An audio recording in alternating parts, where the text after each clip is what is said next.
고린도전서 12번째 강해 음란의 죄를 끊어내십시오. 두 번째 말씀 고린도전서 5장 1절 13절 말씀을 통해 은혜 받기 원합니다. 음란은 큰 죄악입니다. 젊은 사람들은 애인이 있죠. 애인이 있다고 합니다. 너 애인 뭐해? 애인. 우리 어렸을 때 꿈이 애인이 생기는 거였죠. 고등학교 때 애인 한 명 있었으면 얼마나 좋았을까. 길 가는 애인을 짝사랑하면서 바람에 흔들리는 코스모스를 바라볼 때 내 마음이 흔들리듯이 그녀 모습 생각하고 있습니다만 밤새도록 시를 쓰면서 했던 그 사랑했던 마음. 그러나 요즘의 사랑은 우리 옛날의 첫사랑이나 짝사랑처럼 순수한 사랑이 아니라 음란하고 더러운 사랑으로 바뀌고 있습니다. 젊은 청년들이 애인이 생기고 교제하는 것은 나쁜 게 아닙니다. 그런데 문제는 요즘 애인이라는 단어가 잘못되게 사용되고 있습니다. 어디 사용되고 있죠? 결혼한 부부가 너 뭐가 있어? 애인 있니? 나 애인 없어. 에헤이 애인 하나도 없냐? 하면서 결혼한 부부가 공공연하게 남자가 여자 애인을 아내가 남자 애인을 사귀는 것을 마치 공공연하듯이 말하고 있는 악한 시대가 됐다는 겁니다. 지금 뭐 대권 주자 중에서도 결혼 안 했다고 안 하고 1년 넘게인가 누구 만나다가 지금 들통나서 지금 누가 막 선거 때마다 따라다니는 여자분 있죠? 깐느 영화제에 나왔던 여자분. 정말 어떻게 이게 사실이라면 여러분 이런 말 있잖아요. 아니 땡 굴뚝에 어떤 여자가 자기 자신과 자기 딸의 모든 신상이 털려버리고 자기 어떤 앞길이 다 어떻게 된 거예요? 매장돼 버렸잖아요.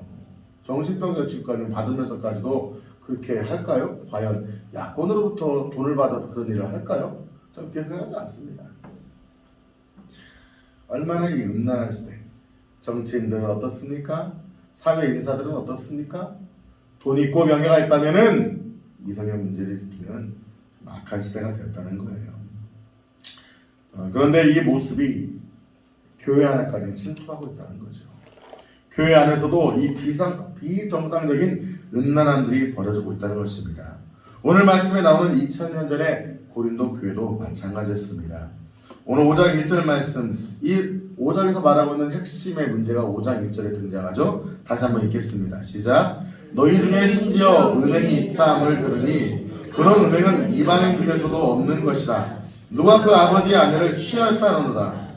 사도 바울이 3차 전도 여행 가운데 에베소에 있는데 소식을 들은 거예요. 이 고린도 교회 연애 이야기를 들었는데 어떤 연애예요? 불륜의 이야기. 또 누가 누가를 좋아하는 그런 단순한 음란이 아니라 어떤 음란인 거예요? 아버지 아내. 아마 계모일지 모릅니다. 아마 새어머니일지 모릅니다. 새어머니와 음란함을 지속적으로 벌이고 있는 사건이 들리게 된 거예요. 그런데 문제는 이 음란한 사건의 문제만이 아니라 이 음란한 사건을 듣고 고린도 교회 지도자들이 어떻게 한 거예요? 그걸 해결했어요? 안 했어요? 덮어버린 거죠. 음란의 문제가 많이 아닙니다. 하나님이 가장 싫어하는 죄는 뭐죠? 음란도 싫어하지만 가장 싫어하는 죄가 뭐죠? 우상 숭배죠. 성도가 구술하고 점을 보러 다니는데도 교회 지도자들이 알지도 못하고 그에 관심도 없는 거예요. 여러분, 교회 공동체가 영적으로 깨어있다면 영적 필터레이션을 통해서 그 죄에 대한 정보가 들어오고 그 죄를 어떻게든지 회개하며 기도하며 해결해야 되는데 이 고린도 교회가 그 영적 필터레이션, 즉 영적인 정화작용을 잃어버리게 된 거예요. 사랑도 중요하지만 하나님은 사랑의 하나님 동시에 어떤 하나님이시죠? 공의의 하나님이세요. 사랑 때문에 그 예수 그리스도가 이 땅에 오셔서 죽기까지 우리를 사랑하신 분인 줄 믿습니다. 그러나 예수님이 십자가에 죽으신 것은 사랑만이 아닌 거예요. 하나님의 그 두려움의 심판을, 그 공의를 해결하기 위한 사랑으로 오셨지만 또한 십자가의 사건은 사랑인 동시에 하나님의 공의의 만족인 거예요. 사랑만 주장하면 안 됩니다. 공의만 얘기하면 안 됩니다. 교회는 사랑인 동시에 공의를 이루어가는 것이 바로 주님이 기뻐하시는 교회인 줄 믿습니다. 지금 우리 교회 여러분 안에는 하나님의 사랑이 흘러 넘치십니까? 또한 사랑과 함께 예수 그리스도의 공의와 진리가 여러분 개인의 삶과 우리 교회 안에 흘러넘치고 있는지요? 또한 한국 교회 안에 하나님의 사랑이 죄인까지도 용납하시는, 장기와 세리까지도 용납하셨던, 수거선 여인을 용납하셨던 그 사랑이 흘러넘치는지요? 그러나 사랑만이 아니라 그 수가성 여인이 예수를 만나고 생수를 발견한 후에 그의 삶을 터닝 포인트하고 다른 사람에게 복음을 증거해 그 삶을 바꿨던 거룩의 회복이 일어나고 있는지요. 우리가 회복할 것은 주님의 사랑과 주님의 공의가 동일하게 회복되어야 될 줄 믿습니다. 오늘 하나님의 사랑을 받고 승리하셨는지요? 아멘? 순간순간마다 하나님의 사랑과 은혜가 여러분의 마음을 강타하고 채워 넘쳐나시기를 예수의 이름으로 축복합니다. 동시에 하나님 나의 죄, 공동체의 죄를 바라보며 한국교회, 이 민족의 죄를 바라보면서 분노하고 슬퍼하고 가슴 아파하며 회개하는 공의가 동시에 흘러넘치시길 예수의 이름으로 축복합니다. 그것이 바로 살아있는 공동체인 것이죠. 그런데 이 고린도 교회에 이런 음란이 자행된 것입니다. 심지어 이방인도 하지 않는 음란이었습니다. 그래서 저는 4가지, 5가지 말씀드리려고 하는데 어제는 2가지 말씀드렸습니다. 첫째, 이런 성도들의 죄, 특별히 음란죄에 대해서 어떻게 처신해야 되는가? 첫째, 죄를 어떻게 여기라고 했죠? 통한이 여기라고 했습니다. 2절 말씀 다시 한번 읽겠습니다. 시작. 그리하고도 너희가 오히려 교만하여서 어찌하여 통한이 여기지 아니하고 그 일 행한 자를 너희 중에서 쫓아내지 아니하였느냐. 통한이 여긴단 말이 뭐라고 했죠? 죽은 자를 애도하는 마음으로 슬퍼하는 거라고 했어요. 그 죄를 짓는 성도를 보면서 죽은 자를 애도하는 마음으로 가슴 아파야 된다는 거예요. 그 죄를 보면서 두려워하면서 역겨워하면서 그 죄를 미워해야 된다는 거예요. 할렐루야. 교회는 누군가를 쫓아내기 전에, 누군가를 정죄하기 전에 그 죄에 대해서 회개하는 회개의 눈물이 있어야 될 줄 믿습니다. 한국교회는요, 그래서 제가 어제 말씀드렸죠. 회복이 필요한 것이 아니라 뭐가 먼저 필요하다? 회개가 필요하다. 아멘. 회복을 원하십니까? 아멘. 우리가 원하는 것은 회개가 아니죠. 회복이죠. 아멘. 경제적 회복, 영적 회복, 육체적 회복이 필요한 줄 믿습니다. 근데 그 회복은 어디에서부터 시작된다는 거예요? 회개에서부터 시작된다는 거예요. 통한이 여기는 마음으로 회개할 때, 통한이 여기며 회개할 때 하나님의 회복의 역사가 임하게 될 줄 믿습니다. 2번째 어제 말씀은 죄를 통한이 여기며 회개하라고 했습니다. 2번째, 그 죄를 강력하게 심판해야 된다는 것입니다. 죄를 회개할 뿐만 아니라 죄를 심판해야 된다는 거예요. 죄를 미워해야 된다는 거예요. 우리 한번 3절부터 5절까지 다시 한번 읽겠습니다. 시작. 내가 실로 몸으로는 떠나 있으나 영으로는 함께 있어서 거기 있는 것 같이 이런 일 행한 자를 이미 판단하였노라. 주 예수의 이름으로 너희가 내 영과 함께 모여서 우리 주 예수의 능력으로 이런 자를 사탄에게 내주었으니 이는 육신은 멸하고 영은 주 예수의 날에 구원을 받게 하렵니다. 아멘. 죄를 강력하게 심판합니다. 어떻게 하라고요? 그런 사람을 쫓아내라는 것이죠. 그런 자를 그 죄에 대해서 끊어내버리라는 것이죠. 사랑하는 성도 여러분, 어제 마태복음 말씀을 통해서 처음에는 한 사람을 데려가서 그에게 조용히 권면하고, 근데 그 한 사람이 권면할 때도 듣지 않으면 그 죄의 현장을 목격했던 증인들이 있어요, 없어요? 처음에는 담임 목사님하고 사모님만 가서 얘기하는 거예요. 지사님, 권사님, 장모님, 성도님, 이렇게 하면 안 돼요. 이런 음란한 죄를 범하고 우상 숭배를 범하면 안 돼요 라고 얘기하면 그 사람이 회개하고 끊겠습니다 하면 그 사람은 뭐 하는 거예요? 얻는 거예요. 근데 그분이 내가 언제 했다고 그래요? 닭발이 아니라 무슨 발을 내밀면? 오리발을 내밀면 그 증거를 아신 분을 2-3 사람이 가서 얘기하는 거예요. 아이고 잘못했습니다. 회개하는 그 사람은 없는 거죠. 그럼에도 불구하고 회개하지 않고 오리발을 내밀고, 또는 그럴 수 있는 거 아닙니까? 그 사랑 아닙니까? 완벽해 당신들은? 이라고 말한다면 기도하고 권면하다가 그분을 내어 쫓으라고 성경은 말씀하고 있습니다. 죄를 강력하게 심판하라는 것입니다. 죄는 미워하고 죄인은 사랑하되 죄를 미워해야 되는 거예요. 근데 우리는 죄인을 사랑하다는 마음을 오해해서 죄는 미워하지만 죄인을 사랑하니까 죄인은 용서해야 된다고만 생각하는 거예요. 그런데 오늘 말씀의 관점을 보면은 죄인을 용서한다는 것이 꼭 공동체 안에 붙들고 있는 것만은 아니라는 거예요. 그 공동체를 위해서 또한 그 자신을 위해서 그 죄를 권유하고 회개할 것을 권유하지만 그걸 받아들이지 않을 때 그 죄를 심판하라고 성경은 이야기하고 있는 것입니다. 2절에 너희 중에서 쫓아내지 아니하였느냐, 5절에 사탄에게 내어주었으니 라고 했습니다. 이 부분 중요한 부분이기 때문에 다시 말씀드리겠습니다. 5절 말씀 너무나 중요하죠. 난해주라고 합니다. 이 해석이 어렵다는 것이 난해주인데 어제 잠깐 말씀드렸지만 한 번 더 말씀드리겠습니다. 5절 다시 한번 읽겠습니다. 시작. 이런 자를 사탄에게 내어 주었으니 이는 육신은 멸하고 영은 주 예수의 날에 본을 받게 하려니라. 자, 2절과 연결됩니다. 그렇게 죄를 계속 짓는 분, 권유해도 듣지 않는 분은 어떻게 하라고요?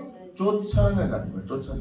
교회 공동체에서 내보내라는 거예요. 쫓아낸다고 해서 안 좋게 기분 나쁘게 쫓아내는 건 아니에요. 쫓아내고 소금 뿌리고 야 꺼져 이게 아니죠. 정중하지만 당신 우리 공동체와 함께 할 수 없습니다라고 내보내고 교회 공동체 안에서 어떤 분께서는 개인의 어떤 죄악 때문에 이로 인해서 우리 공동체와 함께 할 수 없어서 출교했습니다라고 정중하게 선포하는 거죠. 그런데 이런 것을 5절 관점에 어떻게 보냐면요, 사탄에게 내어주었대요. 어제 말씀드렸지만 다시 한번 말씀드리겠습니다. 어떻게 사탄에게 내어준 거예요? 교회 공동체를 통해서 보호받던 사람이 교회 공동체를 떠나게 되면 누가 기다리는 거예요? 악한 마귀가 그 안에 들어오고 공격하고 그의 죄를 더 참소해서 더 죄를 짓게 만든다는 거죠. 사탄에게 내어준 거라는 거죠. 그러나 성경의 관심은 그분이 사단에게 넘어가서 망하는 것이 아니라고 말씀드렸죠. 내주었으니 이는 육신은 뭐하고? 육신은 멸한다가 뭡니까? 악한 이는 그 육신을 공격하고 고통을 줄 수 있다는 거예요. 그러나 주 예수의 날에 구원을 받게 하려 함이라. 주님의 관심은 회복입니다. 아멘. 주님의 관심은 회개 후에 회복인 줄 믿습니다. 왜 주님의 날에 구원을 받게 되는 거예요? 왜요? 그를 내보냈어요. 그런데 A랑 B라는 사람이 있습니다. 같은 죄를 범했는데 A라는 사람을 내보냈어요. 너희들은 죄 안 짓냐? 너희들은 음란하지 않냐? 너희들은 우상 숭배하지 않냐? 이게만 교회야? 하면서 교회 나가지 않고 방황하면서 잘못된 길을 간다면 그분은 사탄에게 내어줬을 뿐만 아니라 그 영혼은 주님의 날에 어디 가겠까요? 지옥 가겠죠. 그런데 B라는 분이 계십니다. 내가 회개할걸, 내가 왜 그러는지 몰라 하면서 밖에 나가서 사단의 참소와 영적 눌림 가운데, 고통 가운데 다시 그분이 회개하고 누굴 찾는 거예요? 하나님을 찾는 거예요. 하나님을 찾고 기도하고 눈물을 흘리면서 하나님의 은혜를 구하는 거예요. 그때 그 교회가 좋았지, 예수제 교회 다녔을 때가 좋았지라고 회개하면 그분이 주님을 찾고 다른 교회 공동체를 통해서라도 다시 신앙을 회복한다면 그분이 뭘 받는다는 거예요? 구원을 받는다는 거예요. 주님의 관심은 버림이 아니라 회복이고 구원인 걸 믿으시기 바랍니다. 아멘. 주님은 그러신 분이라는 거죠. 그러나 죄를 비하고 죄인은 사랑을 한 것이 죄인을 용서한 것만이 아니라는 거예요. 용서하고 그 영혼을 불쌍히 여기지만 때에 따라 출교할 수도 있다는 걸 우리는 연두에 배려주고 있습니다. 자, 세 번째. 그렇다면 세 번째, 죄를 심판했다면 그 죄 지은 사람과 함께 관계를 끊어야 됩니다. 사탄에게 내어줬으니 육신은 멸하고 영은 그 주님의 날에 구원받게 하려 합니다. 죄를 끊을 뿐만 아니라 죄 지은 사람도 때에 따라 심판할 뿐만 아니라 끊어내야 된다는 거예요. 이게 쉬워요, 어려워요? 어렵죠. 어제도 말씀드렸던 것처럼 고린도후서 2장에서 어떻게 했죠? 그런 죄 지은 자가 회개하고 돌이켰을 때 사도 바울은 그들을 어떻게 하라는 거예요? 용서하라고 하는 거예요. 우리의 관심은 무엇입니까? 출교가 아니고 내어쫓음이 아니라 회복이고 용서이고 은혜 가운데 거룩해진 것이 하나님의 관심인 줄 믿습니다. 이 말씀을 오해하여서 죄진 사람 쫓아내는구나 라는 등식으로 생각하지 마시고 죄를 미워하고 끌어내서 공동체를 지키려는 주님의 마음을 가지되 우리 또 그 영혼을 위해서 통한히 여기는 역사가 일어나야 될 줄 믿습니다. 먼저는 그 개인이 또한 둘째로 교회 공동체와 지도자가 그 죄인과 죄에 대해서 통한히 여기며 애통하며 슬퍼하는 것이 더 큰 우리의 어떤 과제인 줄 믿습니다. 우리가 교회 공동체를 위해서, 거룩을 위해서, 영혼의 아름다움을 위해서 통한히 여기며 회개할 때 교회 공동체의 죄악들이 끊어지고 거룩해지는 역사가 일어나게 될 줄 믿습니다. 하나님께서는 그런 것들을 더 기뻐하신다는 겁니다. 자, 어제도 말씀드렸지만 그렇다면 음란죄만이 아니라는 것이죠. 이것들이 적용되는 죄악들이 있다고 했습니다. 우리 11절 말씀 다시 한번 보시겠습니다. 11절 시작. 이제 내가 너희에게 쓴 것은 만일 어떤 형제라 일컫는 자가 음행하거나 탐욕을 부리거나 우상 숭배를 하거나 모욕하거나 술 취하거나 속여 빼앗거든 사귀지도 말고 그런 자와는 함께 먹지도 말라 함이라. 음란죄만이 아닙니다. 음란죄 때문에 5장의 1절을 통해서 전개가 되고 말씀이 시작되었지만 사도 바울은 음란죄만이 아니라 그에 버금가는 그 이상인 죄악들을 언급하면서 그런 죄를 짓는 성도들은 관계를 끊어야 된다는 것입니다. 권면하고 회개를 권하지만 그 죄를 끊지 않고 계속 공동체에 남아있을 때 그들을 통하여 공동체가 오염되게 된다는 것이죠.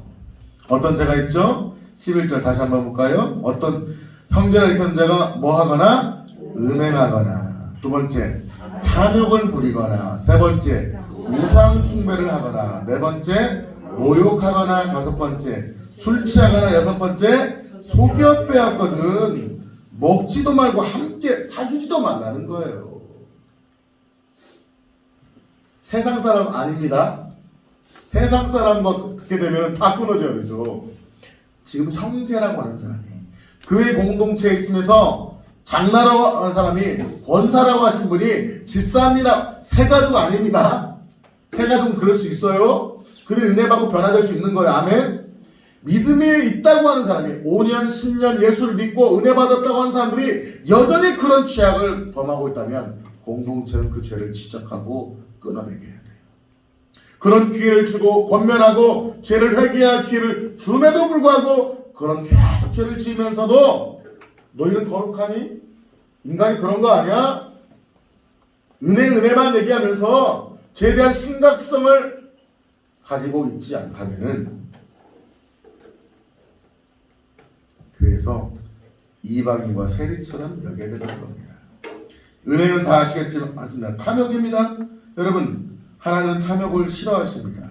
아멘. 탐하는 자들이라고 했어요. 탐하는 자가 뭡니까? 자기 이상으로 탐하는 것입니다.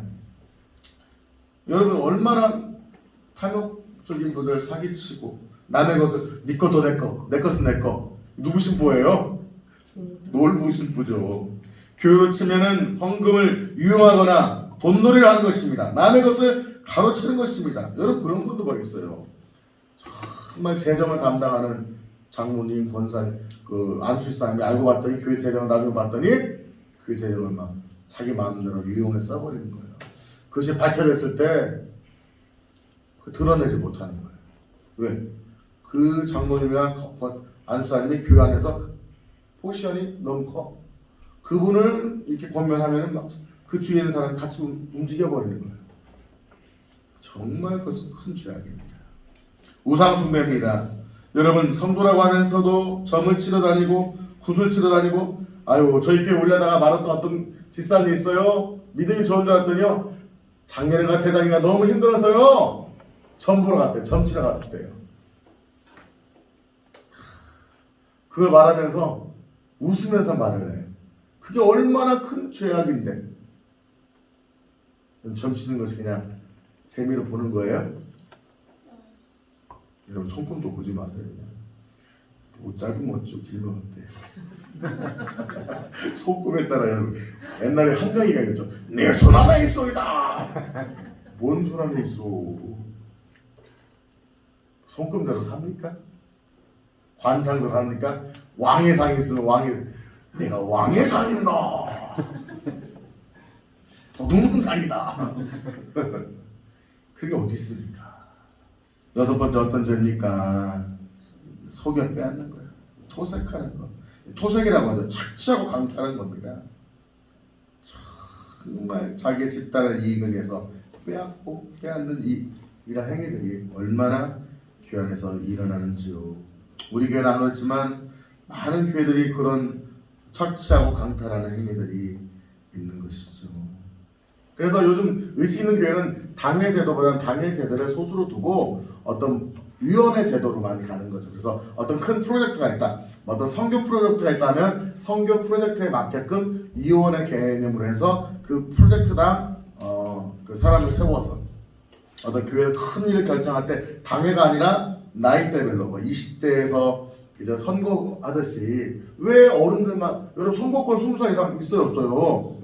그런 면이 어떤 면이 난 지혜로운 것 같아요. 저는 그런 것도 생각합니다. 당회가 존재하지만 나중에 교회에서 큰 문제를 결정할 때 20대에서 뭐 대표, 뭐 회장, 부회장, 어떻게 보면 청년부의 회장, 부회장, 뭐 그죠? 여전도에서 회장, 부회장. 그래서 나이대마다 어떤 층층마다 교회를 대표할 수 있는 영적 리더십들을 선출해서 그분들과 함께 어떤 팀으로 또는 위원회 개념으로 해서 큰 문제를 결정한다면 교회가 아름답게 하겠죠. 물론 제일 좋은 것은 목사님과 당회가 건강한 의결기관이 되어서 의결을 하고 영혼을 세운다면 최고죠. 아멘.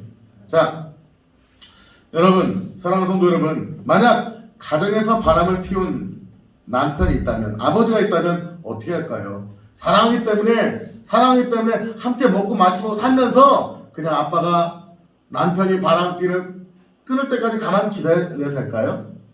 그건 아니라고 생각합니다. 만약 건강한 가정이라면 당분간 집에 못 오게 할 수도 있는 거예요. 그렇지 않아요? 아니면 밥방을 쓸 수도 있는 거예요. 그 아버지가 또는 남편이 아내와 자녀 앞에서 회개하고 반성하고 내가 이 바람을 피웠던 것이 잘못되었고 그걸 끊어버리겠다는 각서를 쓴다든지 고백을 한다든지를 통해서 그런 것들이 계약의 습성이 끊어질 때까지 건강한 가정은 기다려줄 수 있는 거예요. 기다려줄 뿐만 아니라 제대를 가하는 것이 나는 건강한 가정이라고 생각합니다. 건강하지 않았던 과거의 가정들, 남자의 힘이 강해서 경제권이 남자만 있을 때는 어떻게 했었어요? 바람을 펴든 뭘 하든 아우 저 인간 없으면 굶어 죽으니까 자식들이 아버지 아니면 못 사니까 어쩔 수 없이 그 잘못된 것들을 용납했던 거죠. 그건 건강한 사람입니까? 건강하지 않은 거죠. 그런데 더 요즘은 문제가 됐습니다. 여성의 힘이 커지면서 그러면 뭐 하면 돼? 뭐만 찍으면 돼? 도장 찍으면 된다는 거예요. 용납하고 기다리면서 그게 잘못된, 물론 남편만이 아니죠. 아내도 그럴 수 있겠죠. 또 자녀도 문제가 될 수 있겠죠. 남편이 아내가 자녀가 어떤 문제가 있을 때 갈라서 버리면 된다는 그런 극단적인 생각들조차도 비성경적이라는 거죠. 이전에는 몇십 년 전만 해도 어머니들이 그냥 참고 인내해서 가정을 지켰어요.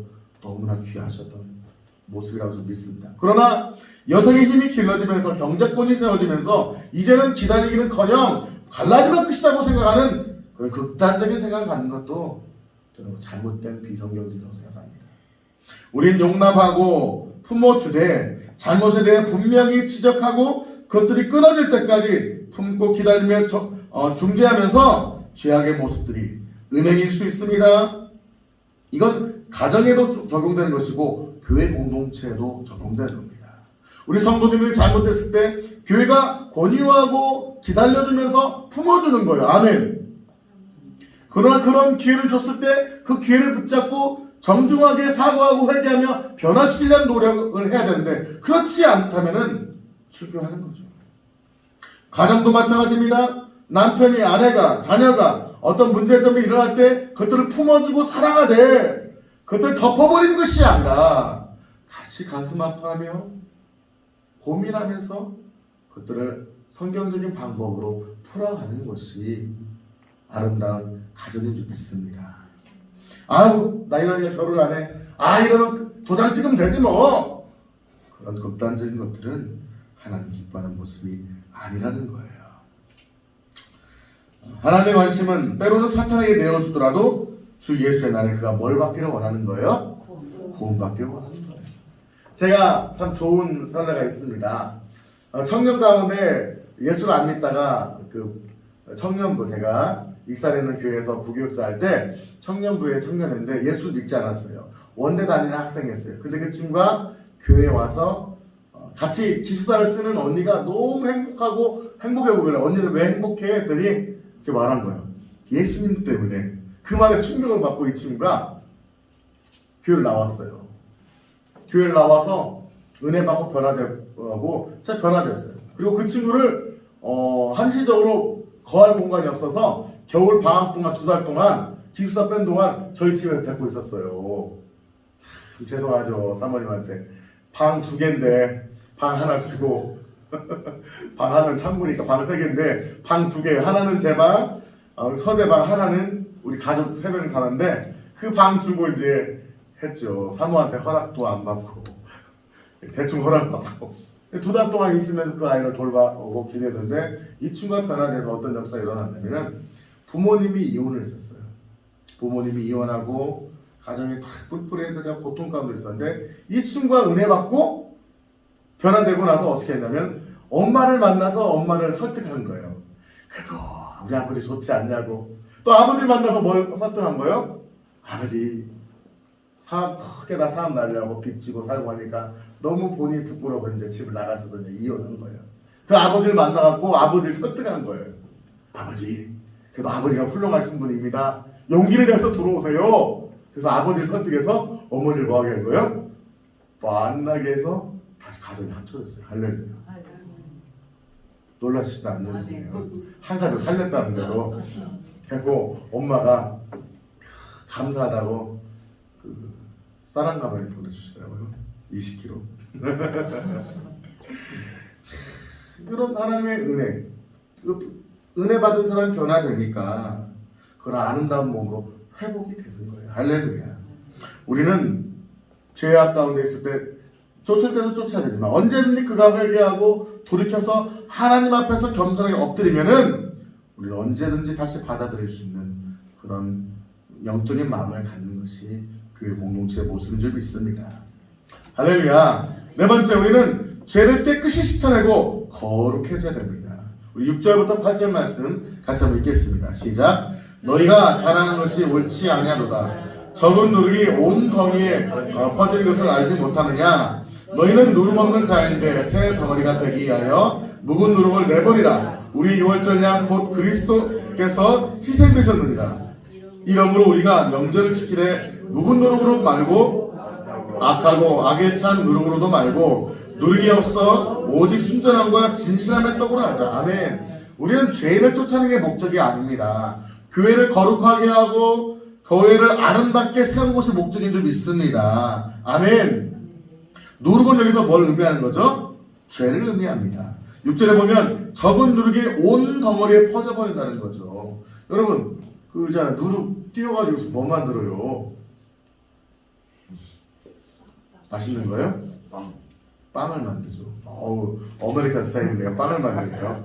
코리안 스타일은 누룩 띄워서 뭐 만들어요? 술? 주여 술.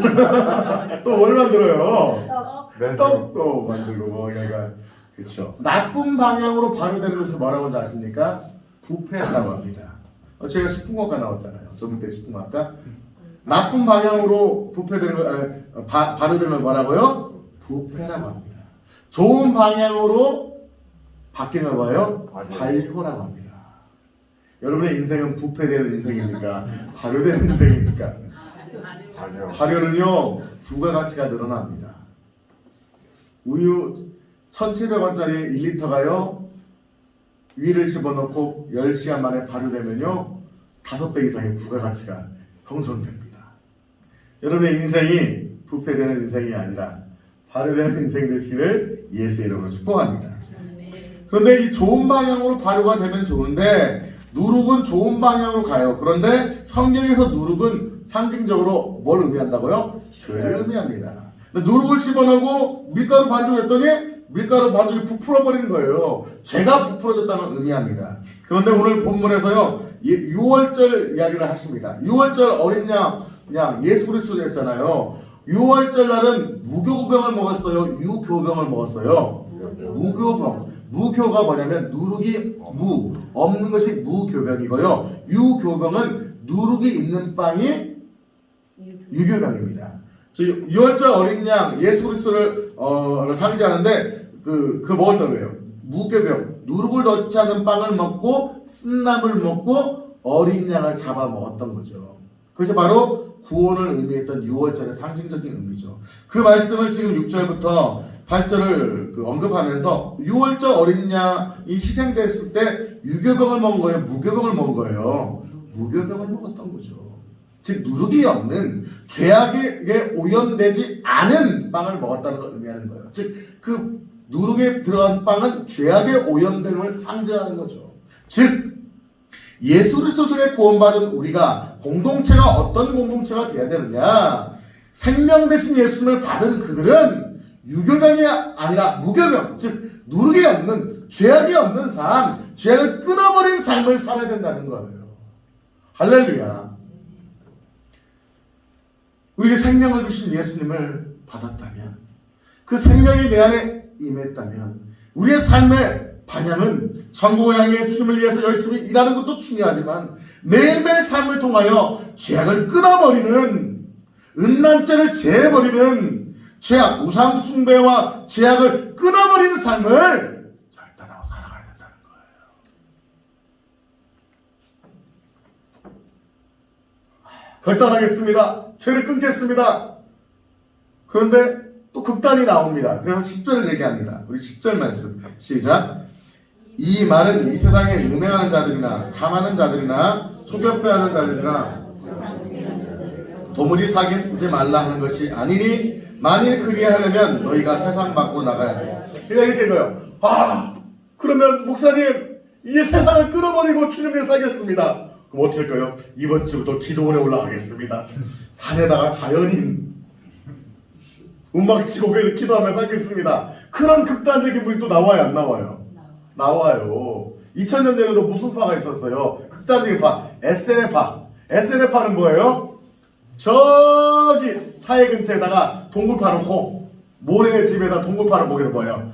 주여 아버지 기도하면서 성경 필사하면서 그냥 이렇게 먹고 살면서 대충 먹으면서 기도만 했던 분들이에요. 말씀 읽고. 거룩하죠. 그럼 세상은 누가 변화시킵니까? 그래서 열심당원이 생긴 거예요. 열심당원들은 뭡니까? 이 세상을 변화시키자! 투쟁하면서 사랑도 명예도 투쟁 예수 그리스도 투쟁하기 시작한 거예요. 쉽게 말하면 교회 전자적인 교회는 어떤가요? 어떻게 말하면 교단을 말하면 고신측, 거룩, 응? 세상과 분리된 거룩을 추구했던 고신측이라고 좀 그쪽에 가깝죠. 근데 이제 그런 투쟁을 외쳤던 SNF파가 아닌 행동파였던 열심당원들은 교단을 말하는 거죠. 기장직처럼 80년대 90년대 민주화 투쟁하면서 했던 분들이 기장직이었잖아요. 그게 갈라지게 되는 거예요. 저는 다 인정합니다. 소중히 여깁니다. 그러나 극단으로 가면 안 된다는 거예요. 극단적인 선택이 나와서 하나는 세상과 담을 쌓고 거룩만을 추구하겠다는 거예요. 그러니까 10절에서 말하죠. 너희들 극단으로 가라는 거예요. 가지 말라는 거예요. 가지 말라는 거예요. 땅굴 파고 가지 말라는 거예요. 기도원은 1년에 한 번만 가고 땅굴 파고 하지 말라는 거예요. 제가 여러분 1년에 한 몇 번 기도하러 가겠습니다. 우리 목사님이 기도하시는구나 할 거예요. 근데 맨날 기도하러 가겠습니다. 저 인간을 가서 모르는 거 몰라. 참말로 오면서 그럴 거예요 아마. 맨날 간다면 어쩌다 한 번 가야죠. 두 번째, 세상을 변화시키자고 해서 세상 속에 들어가는 건 좋은데 세상 속에 들어가자가 어떻게 돼? 나중에 너나 나나 뭐하자? 똑같다. 제가 오늘 어떻게 사모님 점심을 먹으러 갔는데 이상한 식당을 갔어요. 1층에 이렇게 시래기국 청국장 파는데 먹고 2층에 커피숍에서 갔더니 써 있더라고요. 어떤 교회? 무슨 교회? 하면서 커피숍 있더라고요. 카페 교회더라고요. 봤더니 기장측 교회더라고요. 근데 성경적인 성물은 하나도 없고 써 있어요. 1월달부터 12월달 행사, 1월달, 2월달 행사, 3월달 평화 통일을 영원하며 화엄사로 화엄사 가서 그 평화 통일 것이 연대하러 간대요. 4월달은 무슨, 5월달은 써있는 행사표가 봤더니 절 가는 거, 어디에 모여서 평화통일 뭐 투쟁하는 거 막 이렇게 적혀 있더라고요. 정말 10장 하나도 없더라고. 성경책은 정확히 몇 권이 구석에 박혀 있더라고. 과연 이 방법이 세상을 변화시키는 방법일까? 저는 그 목사님 비판하는 것이 아니라 제 생각 가운데는 과연 이렇게 하는 것이 세상을 변화시키는 방법일까? 라는 생각을 하게 되었습니다. 그래서 카페교가 잘못됐다는 게 아니에요. 카페교가 할 수 있어요. 기도원 잘못됐다는 거 아니에요. 기도는 할 수 있어요. 그러나 기도원을 하되 세상을 뭐 해야 된다는 거예요?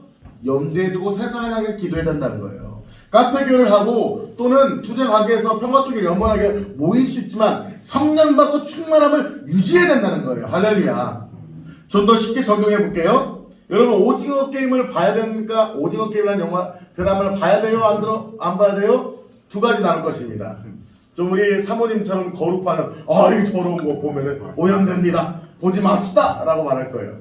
근데 제가 봤더니 울산대학교 어떤 이모 교수님은 그 옛날에 스님이었어요. 스님 쪽에 있다가 돌아왔는데 이분은 뭐 어떻게 하냐면 오징어 게임 같은 것을 보지 말자고 하는 기독교인들을 비판하면 욕하면서 세상을 모르는 세상을 어떻게 변화시킬 것인가 하면서 적극적으로 그런 것을 보지 않는 기독교인들을 무시하며 의식이 없는 것처럼 비판하면서 본인이 최고의 의식이 있는 것처럼 말합니다. 근데 그걸 비판하고 싶지 않아요. 보는 게 나쁜 겁니까? 안 보는 게 좋은 겁니까? 성경적인 방법은 뭘까요? 보지 않는 게 대수일까요? 저는 개인적으로 이렇게 결론을 내렸습니다. 더러운 것이니까 보지 말고 거룩하자. 맞습니다. 그러나 세상을 이해할 수 있어요? 없어요? 세상을 이해할 수 없는 거죠. 자, 더러워도 세상 문화를 이해해야 되니까 다 봐도 좋다? 좋습니다. 근데 나도 모르게 세속적이 되면 어떻게 해요? 여러분 어떤 목사님 이렇게 말씀하시더라고요. 청소년 관람 불가 영화는 성도들은 보면 안 된다. 왜? 청소년 관람 불가의 내용은 뭐예요? 너무 사랑과 문화예가 많고 너무 거룩해서 보지 말라는 거예요. 청소년 관람 불가 영화는 뭐예요? 두 가지가 특징이잖아요. 뭐예요? 선정적, 즉 뭐예요? 음란하거나 또 뭐죠? 폭력적이잖아요. 잔인하고 막 사람을 죽이고 피가 난자한 거잖아요. 그러면 어린이들이 보지 말아야 청소년 보면 좋아요? 안 좋아요? 안 좋다는 거예요. 그러면은 30, 40 먹은 목사님은 그걸 봐도 괜찮은 거예요? 저는 근데 어떤 분이 이 말할 때 되게 이렇게 이해가 안 되는데 나중에 감동이래요. 청소년 불가 영화는 성도들은 보지 않는 게 좋다. 왜? 그 잔인하고 선정적인 걸 보는 거예요. 오징어 게임에서 뭐가 나오죠? 기독교를 비판하고 잔인하고 사람이 뛰기 잘못했다고 총사 죽여버리고 이걸 보면서 인생은 힘들어 세상 가치가 이건 뭐야 하면서 철학과 가치를 배울 수 있을까요? 없어요. 그러면 오징어 게임을 무시하고 사람들이 무궁화 꽃이 피었습니다 할 때 우리 게임하자 라고 정신없는 소리만 하면 될까요? 제가 내린 결론입니다. 제 스타일입니다. 오직 청소년 관람 불가 영화나 드라마는 목사도 사모도 성도도 보지 않는 게 좋겠다. 그러면은 어떻게 이해해야 되냐? 정말 그것이 궁금하고 남들 대화할 때 끼지 못하거나 그것들을 이해하고 기도할 필요가 있다면 여러분 유튜브 보면요 드라마 전체 한 10시간짜리를 몇 분에 다 요약해줘요? 20분, 30분 안에 드라마 10시간을 다 요약해주고요. 영화 2시간짜리를 10분 만에 요약해주는 게 요약본이 있어요? 없어요? 있어요. 그런 것들은 선정적이거나 잔인한 것들이 나와요? 안 나와요? 안 나와요. 그러고 보세요. 오징어 게임이 이런 내용이구나. 이 영화는 유명한데 이런 거구나 라고 이해하기가 필요하다면 그 정도도 이해할 수 있어요? 없어요? 있어요. 근데 아까 그 교수님이 말씀한 것처럼 세상을 알기 위해서라고 하는데 과연 알기 위해서 오징어 게임을 볼까요? 안다고 하면서 즐기고 있을까요? 그런 잔인한 내용, 비성경적이고 반기독적이고 사단적인 내용들을 보면서 그걸 보면서 즐기고 있는 것이 문화를 이해하고 세상을 알기 위함일까요? 저는 아니라고 생각합니다. 여러분 죄를 짓고 망가져봐야 이렇게 살면 안 되겠구나 배울까요? 마약이 얼마나 나쁜 걸 알기 위해서 마약을 한 10회 투여하고 중독되기 전에 끊고 나는 마약이 잘못됐어? 이것이 성경적일까요? 성경은 뭐라고 말합니까? 죄는요 뭐래요? 뭐래요?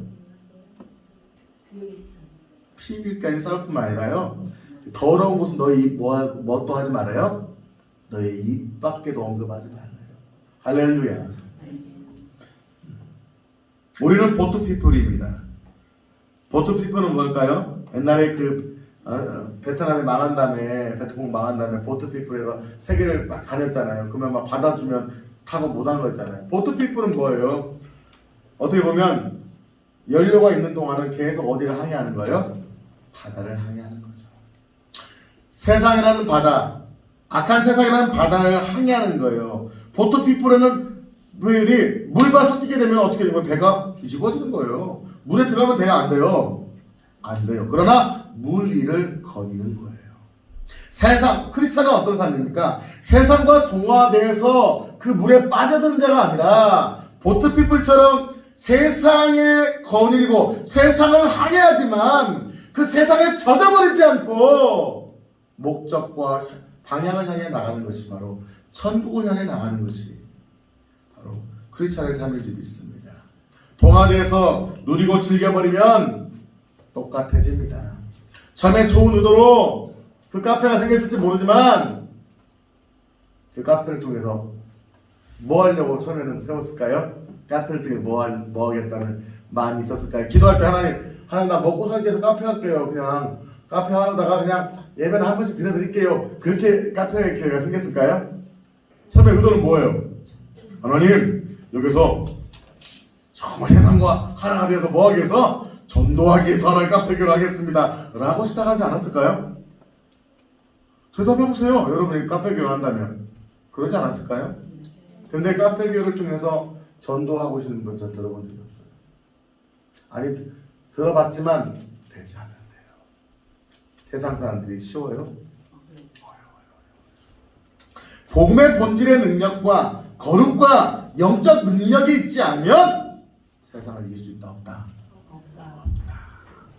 저는 성경이 그래서 오늘 단호하게 죄인을 쫓아내고 죄를 끊어버리라고 한 이유가 그건 거예요. 죄를 끊어버리고 그럼 죄인만 쫓아내면 끝입니까?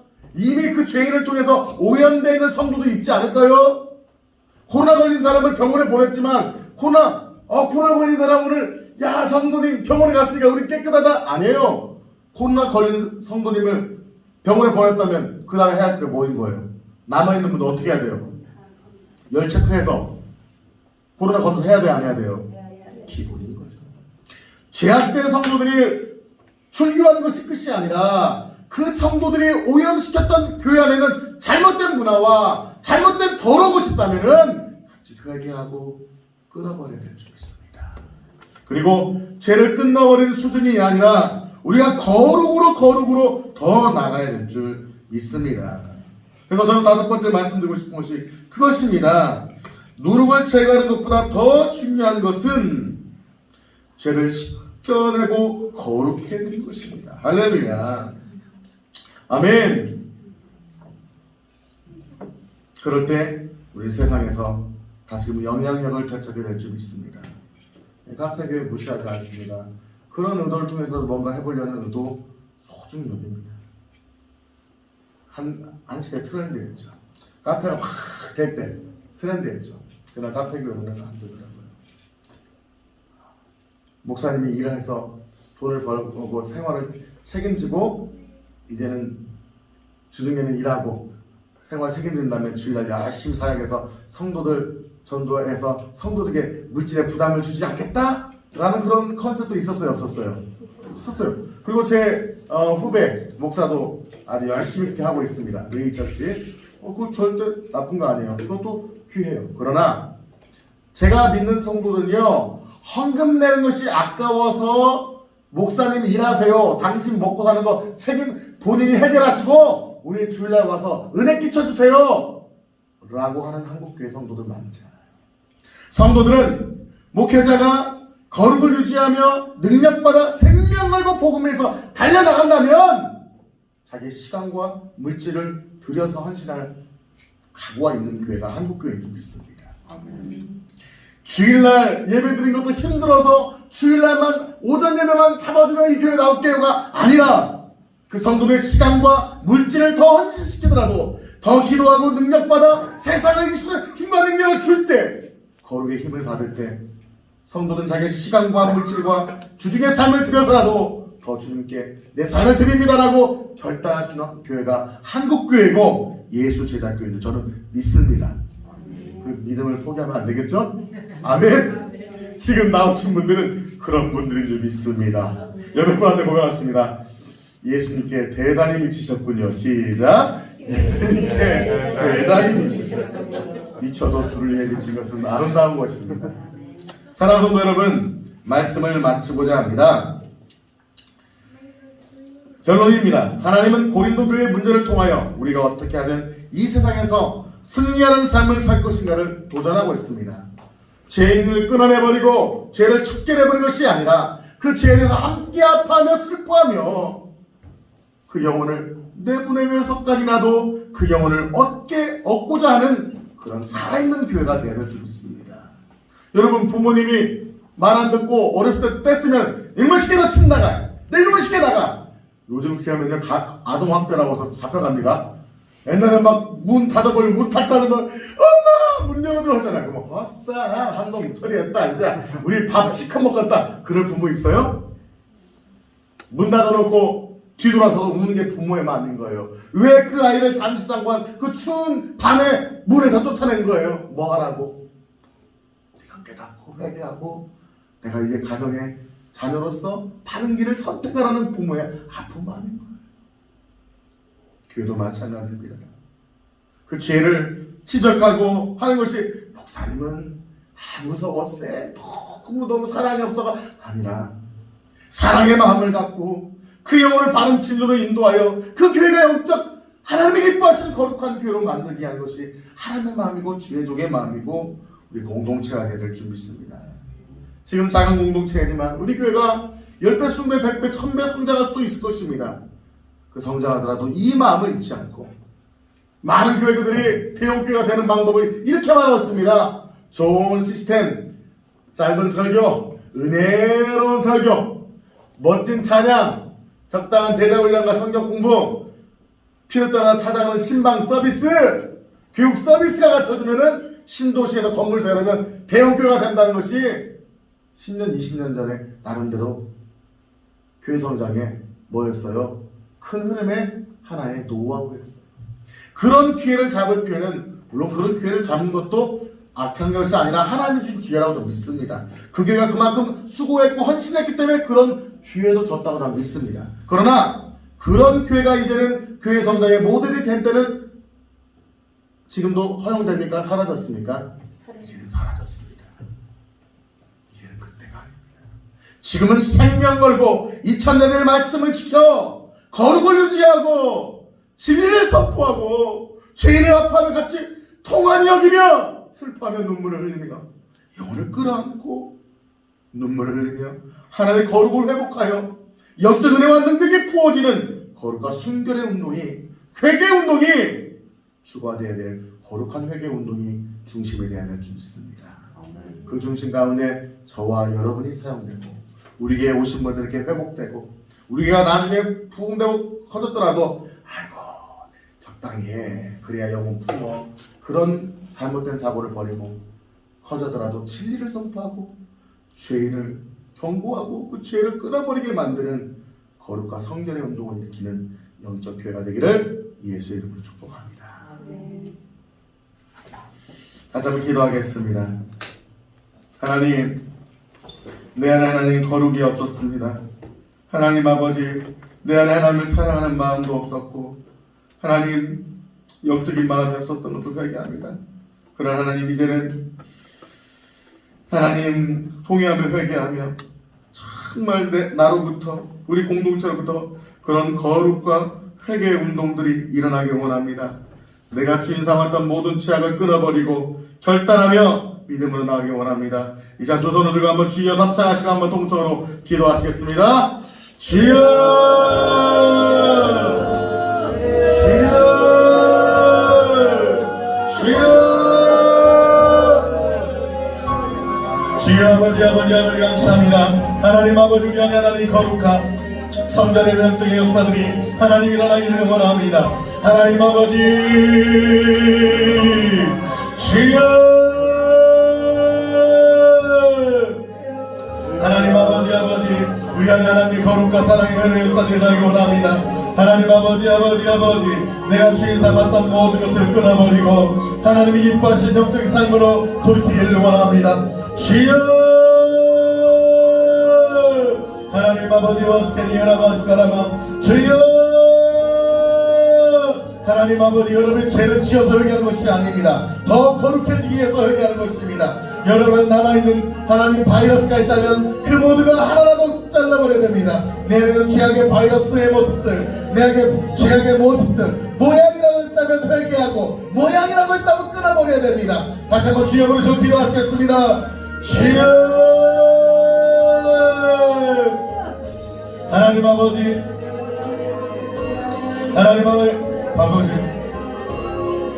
하나님 아버지 도와주시고 하나님 아버지 역사해 주시고 은혜를 풀어주시고 주여,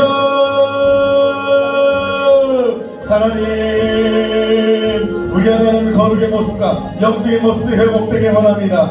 내가 주인 삼인 모든 걸 기도하시고 찬양하십니다. 하신 주 앞에 나가 내가 사랑했던 모든 걸 내려놓고 주님만 주 사랑 거친 풍랑에도 깊은 바다처럼 나를 잠잠케 해. 주 사랑 내 영혼에 반서 그 사랑이에 한번더 찬양하시겠습니다. 내가 주인 삼은 모든 것 내려놓고 내 주 대신 주 앞에 나가 내가 사랑했던 모든 걸 내려놓고 주님만 아무도 소리로 찬양가 주 사랑 거친 풍랑에도 깊은 바다처럼 나를 잠잠케 해. 주 사랑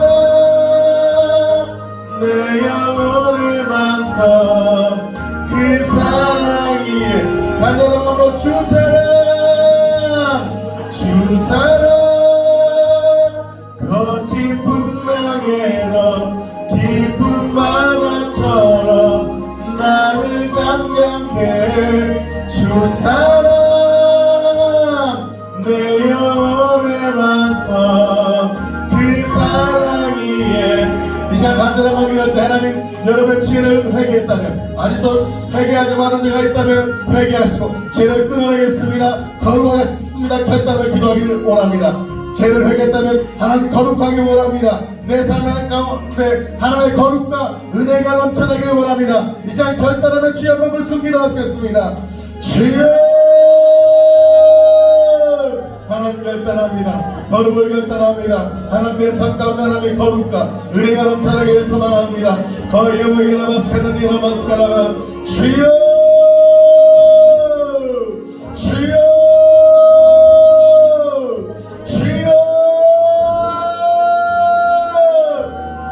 거룩하게 결단합니다. 거룩하게 원합니다. 결단합니다. 생각과 말이 거룩하게 원합니다. 하나님 아버지 이제 하나님의 거룩한 백성답게 살아가기를 원합니다. 세상에서 지고 세상에서 실패했던 것을 회개합니다. 하나님 아버지 거룩한 하나님의 백성답게 살지 못했음을 회개합니다. 주여 부르짖어 기도하시기 바랍니다. 주여,